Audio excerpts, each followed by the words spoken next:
lumipad bubong nyo dahil sa bagyo. Tapos bumagsak sa kotse ng kapitbahay. Naku, kailangan mo ba magbayad? Pag-usapan natin yan.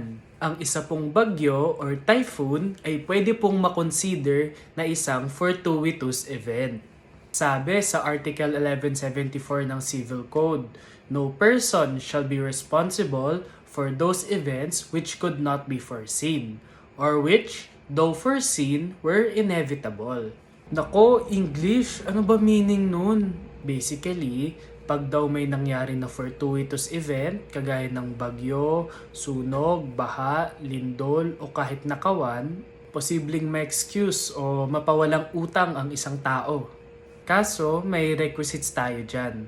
Kumbaga, kailangan present muna ang mga ito para ma-excuse ang isang partido pagdating ng isang fortuitous event. Una, dapat walang kinalaman ang may utang sa pangyayari. Pangalawa, dapat ang pangyayari ay hindi inaasahan o kung inaasahan man ay hindi na ito maiiwasan. Pangatlo, dapat imposible nang matugunan ang pangako o imposible nang maiwasan ang pinsala ng pangyayari. At pang-apat, ito ang pinakaimportante, dapat walang kapabayaan sa parte ng may utang. Pero mga kapatid, hindi ibig sabihin na presentong apat na requisites na ito ay sure ka na hindi ka na magbabayad sa utang.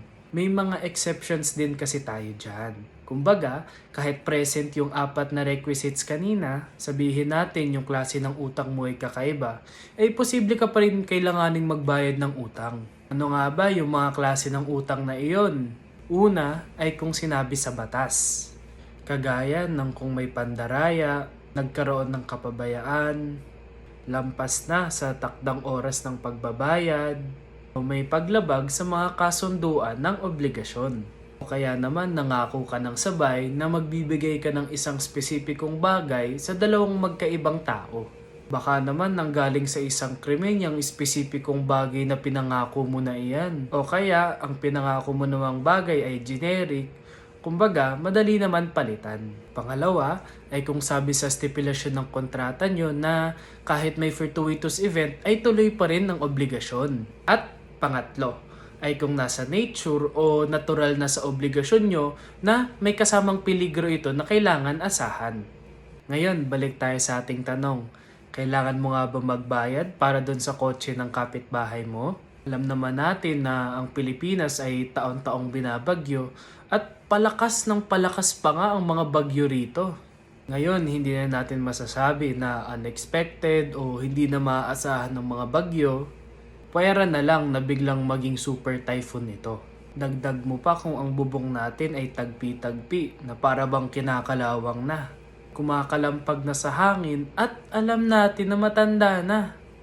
Kung sa pagkakataon man na lumipad yan, ay siguradong kapabayaan na yan sa parte natin. Pero kung kaya mo mapatunayan na well-maintained ang bubong mo, compliant ang bahay mo sa National Building Code, at may kumpleto at hustong building permit mula sa LGU, ay mapapatunayan mo na ang pangyayari ay isa lamang fortuitous event. At hindi tayo ang may pananagutan dyan. Yun lamang po for today's legal vlog. Kung may mga legal questions pa kayong gustong itanong, lagay nyo lang dyan sa comment box at siguradong sasagutin po natin yan. Mag-ingat po tayo at hanggang sa muli, manatiling makatwiran.